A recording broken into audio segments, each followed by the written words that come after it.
가진 것이라곤 달아빠진 구두 한 켤레와 돌아가신 아버지가 남긴 피 묻은 기술 수첩 하나. 그날 밤 그는 가장 사랑했던 아내의 눈물 섞인 부름을 뒤로 한 채 장모의 칼날 같은 폭언에 떠밀려 생지옥 같은 어둠 속으로 내던져졌습니다. 그리고 5년의 세월 죽음보다 깊은 침묵 속에서 자신을 갈아 넣은 남자가 돌아왔습니다. 차가운 아스팔트 바닥에 엎드려 피눈물을 삼키던 청년은 이제 대한민국 하늘 아래 가장 높은 빌딩을 세우는 거물이 되어 자신을 버린 이들의 눈앞에 섰습니다. 이것은 단순한 복수의 기록이 아닙니다. 짓밟힌 자존심을 되찾고 깨어진 가족의 파편을 다시 이어붙이려는 한 남자의 처절하고도 숭고한 영웅의 여정입니다. 돈보다 귀한 것이 무엇인지, 세월은 과연 누구의 편이었는지 이제 증명하려 합니다. 추운 겨울밤 길 위에 버려졌던 그 남자가 건네는 차가운 복수와 뜨거운 용서. 과연 그 끝엔 어떤 결말이 기다리고 있을까요? 지금 그 기막힌 인생 역전의 서막을 엽니다. 내 눈앞에서 당장 사라져! 내까지 꽤 감히 우리 집안 대들보를 건드려! 근본 없는 놈이 들어와서 집안 망조들게 하더니 이제는 내 재산까지 감 놔라 배 놔라 해! 어머니, 그 투자는 위험합니다. 아버님께서 남기신 마지막 유산인데 사기꾼들에게 속으시는 거예요. 제발 제 말 좀 들어주십시오. 어디서 감히 그 더러운 입으로 어머니 소리래! 내 아비가 공사판에서 구르다 죽었으니 너도 그 팔자 못 속이는 거야. 내 딸 인생 그만 좀 먹고 이 집에서 당장 꺼지란 말이야. 하늘도 무심하시지. 그날은 유독 비가 억수같이 쏟아졌습니다. 장모 최 여사는 준혁의 셔츠 깃을 움켜쥐고 현관 밖으로 거칠게 밀쳐냈습니다. 젖은 아스팔트 바닥에 무릎을 찌운 준혁의 머리 위로 그가 아끼던 낡은 가방이 내동댕이 쳐졌습니다. 가방이 터지며 쏟아져 나온 것은 돌아가신 아버지가 평생을 바쳐 기록한 빛바랜 기술 수첩들이었습니다. 최 여사는 그것을 구두발로 짓밟으며 비웃었습니다. 이런 쓰레기 같은 종이 뭉치나 들고 사니까 내 인생이 그 모양인 거야. 현관문이 쾅 소리를 내며 닫혔고 뒤이어 도어락이 잠기는 차가운 기계음이 들려왔습니다. 문 안쪽에서 들리는 아내 지혜의 처절한 울음소리가 빗소리에 묻혀 희미해져 갔습니다. 준혁은 빗물에 젖어 잉크가 번져가는 아버지의 수첩을 품에 안았습니다. 손톱이 깨질 듯 바닥을 긁으며 그는 다짐했습니다. 절대로 다시는 이렇게 무력하게 소중한 것을 뺏기지 않겠노라고. 빗물이 눈으로 들어가 시야가 흐릿했지만 그의 가슴 속엔 붉은 불꽃이 타오르기 시작했습니다.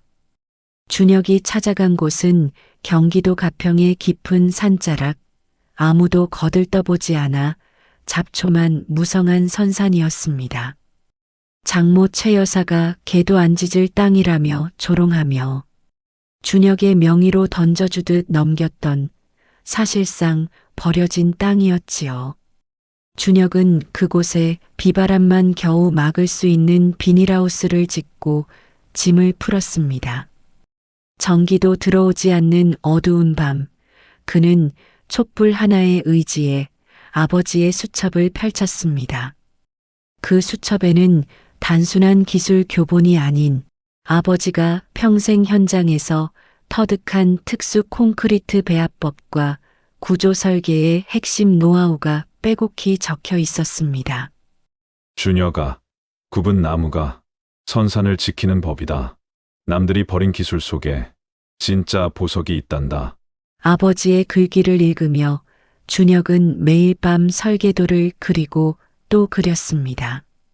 낮에는 인근 건설 현장에서 일당을 벌며 몸을 단련했고, 밤에는 독학으로 건축사 자격증과 공학 박사 과정을 준비했습니다. 겨울에는 고드름이 맺히는 비닐하우스 안에서 손가락이 얼어 터지면서도 펜을 놓지 않았습니다. 그의 유일한 위안은 가끔 산 아래 우체통에 넣어두고 오는 아내 지혜를 향한 붙이지 못한 편지들이었습니다. 지혜야, 조금만 기다려줘. 내가 다시 너를 데리러 갈 때는 세상에서 가장 튼튼한 성을 지어줄게.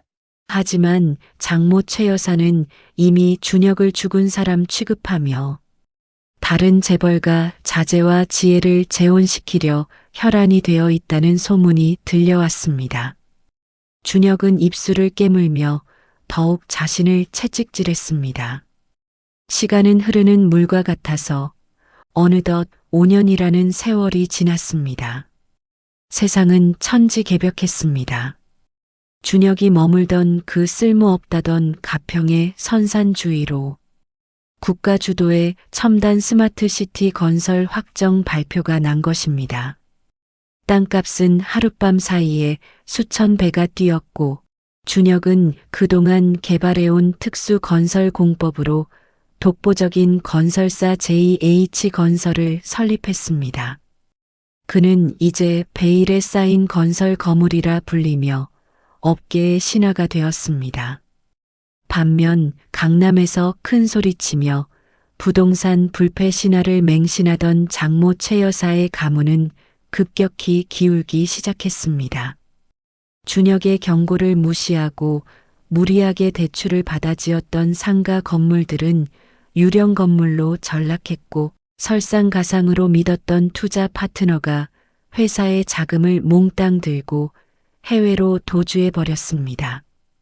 화려했던 대저택엔 빨간 차 앞 딱지가 붙었고, 최 여사는 매일같이 들이닥치는 사채업자들의 행패에 시달리며 끼니조차 걱정해야 하는 처지가 되었습니다. 아내 지혜는 어머니의 잘못을 대신 사죄하듯 식당 일을 나가며 병든 어머니를 수발했습니다. 그녀의 고운 손은 이미 거칠어질 대로 거칠어져 있었고, 눈가엔 말을 날 없는 눈물 자국만 깊게 패였습니다. 최 여사가 살던 마지막 거처인 작은 빌라까지 경매에 넘어가 길바닥에 나앉기 직전 기적 같은 소식이 들려왔습니다. 누군가 최 여사의 모든 빚을 탕감해주고 심지어 압류된 강남의 아파트까지 되찾아 주었다는 것이었습니다. 최 여사는 미친 듯이 기뻐하며 소리쳤습니다. 내 관상이 이대로 죽을 관상이 아니랬어. 하늘이 돕는구나.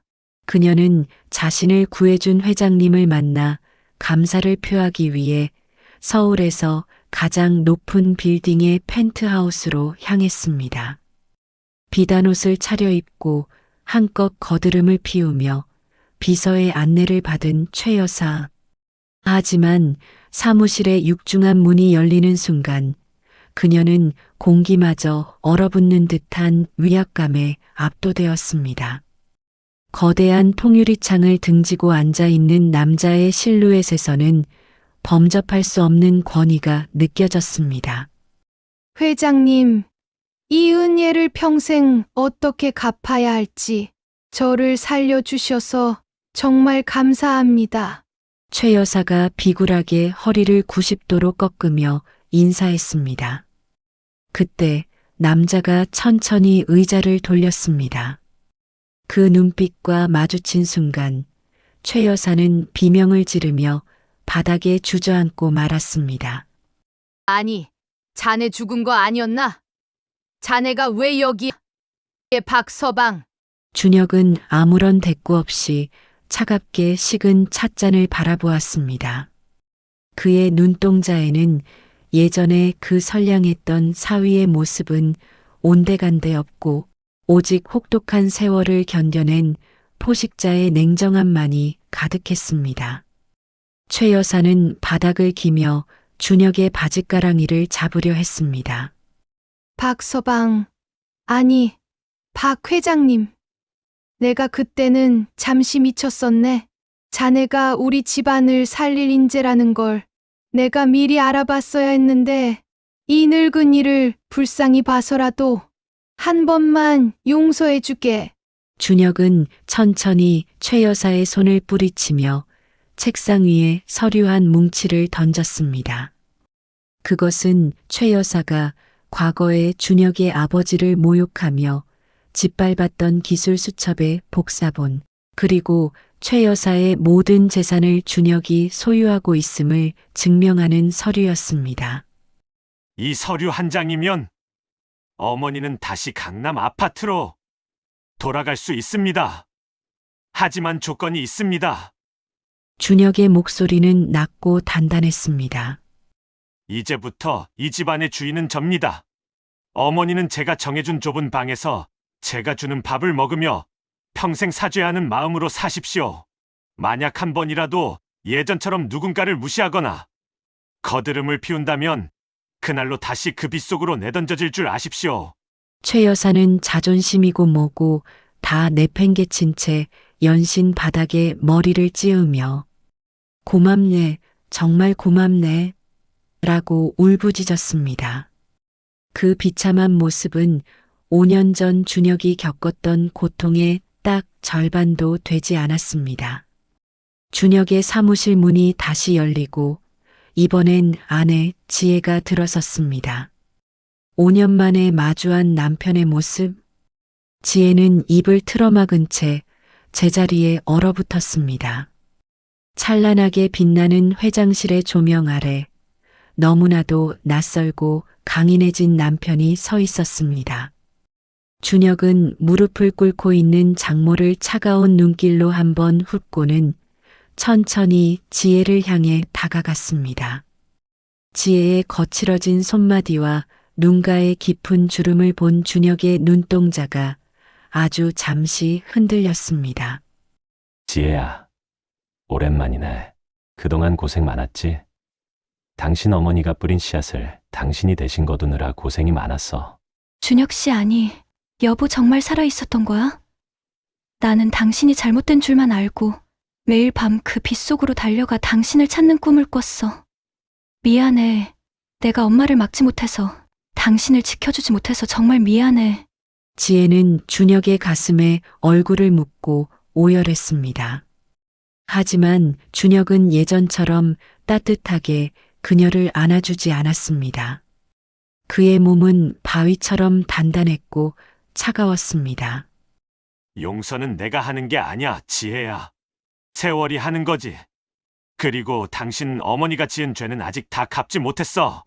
준혁의 단호한 태도에 지혜는 가슴이 미어지는 듯한 통증을 느꼈습니다. 남편은 돌아왔지만 그가 품고 돌아온 것은 예전에 그 다정했던 사랑이 아니라 서늘한 얼음 조각 같았기 때문입니다. 준혁은 장모 최 여사와 지혜를 예전의 그 대저택으로 다시 들였습니다. 하지만 상황은 완전히 역전되었습니다. 집안의 모든 주도권은 준혁이 고용한 관리인들이 쥐고 있었고 최 여사는 가장 구석진 작은 방에서 지내야 했습니다. 준혁은 매일 아침 최 여사에게 직접 차를 올리게 했습니다. 과거에 사위에게 시켰던 그 굴욕적인 일들을 그대로 되돌려준 것이지요. 최 여사는 화가 치밀어 올랐지만 당장 먹고 살 길과 빚, 독촉이 무서워 억지 웃음을 지으며 사위의 비위를 맞춰야 했습니다.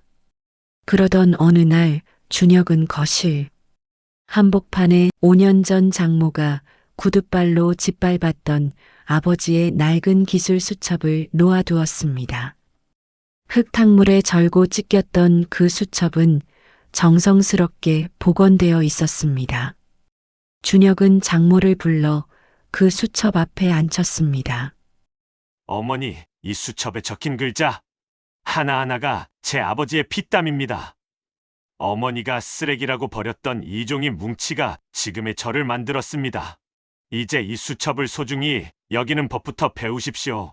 최 여사는 떨리는 손으로 수첩을 넘기며 비로소 깨달았습니다. 자신이 짓밟았던 것은 한 남자의 자존심뿐만 아니라 한 가족의 숭고한 역사였다는 사실을 말입니다. 평화로운 복수의 시간도 잠시 평생 기세등등하던 장모 최 여사가 갑자기 거실에서 쓰러졌습니다. 진단 결과는 뇌종양. 수술을 해도 생존 확률이 희박하다는 절망적인 소식이었습니다. 지혜는 무너져 내렸습니다.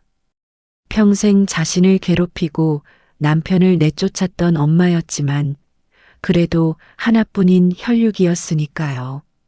지혜는 준혁에게 매달렸습니다. 여보, 한 번만 도와줘. 엄마가 저렇게 가버리면 내 마음이 너무 아파서 못 살 것 같아. 당신이 가진 힘으로 최고의 의사를 좀 찾아줘.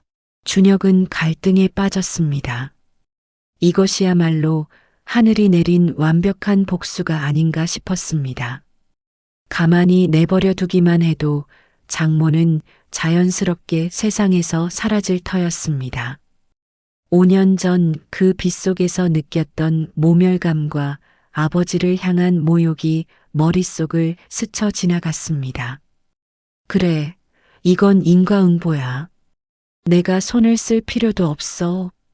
준혁은 차갑게 외면하려 했습니다. 하지만 그 순간 아버지의 수첩 마지막 장에 적혀있던 글귀가 떠올랐습니다. 준혁아, 건물은 단단한 돌로 짓지만 사람의 집은 따뜻한 용서로 짓는단다. 준혁은 전 세계를 수소문해 뇌종양 분야의 최고 권위자를 한국으로 초빙했습니다. 수억 원의 비용이 들었지만 준혁은 망설이지 않았습니다. 최 여사의 수술 실압. 준혁은 초조하게 복도를 서성였습니다. 긴 수술 끝에 의사가 나왔습니다. 수술은 성공적입니다. 하지만 깨어난 뒤의 기억이 온전할지는 지켜봐야 합니다. 며칠 뒤 최 여사가 천천히 눈을 떴습니다. 그녀의 눈에 가장 먼저 들어온 것은 창가에 서 있는 준혁의 뒷모습이었습니다. 정서방 아니, 우리 사위 미안하네. 내가 정말 죽을 죄를 지었어. 자네 같은 귀한 사람을 내가 몰라보고. 최 여사는 눈물을 흘리며 사위의 손을 잡으려 애썼습니다. 수술 후 기력을 되찾은 그녀는 예전의 표독스러운 모습은 온데간데 없고 지난날의 오만을 진심으로 뉘우치는 평범한 노인이 되어 있었습니다.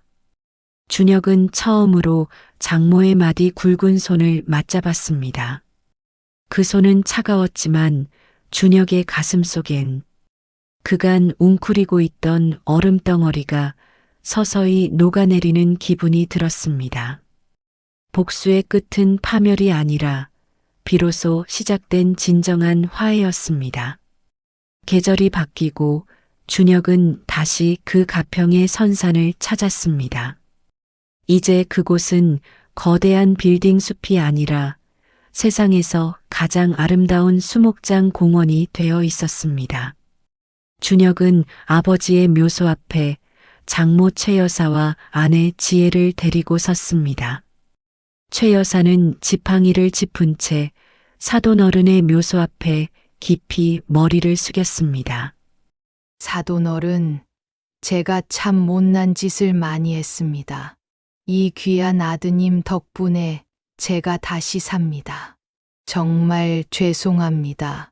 저무는 노을이 세 사람의 어깨 위로 따스하게 내려앉았습니다. 준혁은 아내 지혜의 어깨를 감싸 안았습니다. 5년 전 폭우 속에서 헤어졌던 부부는 이제 노을빛 속에서 다시 하나가 되었습니다. 준혁은 하늘을 올려다보며 미소 지었습니다.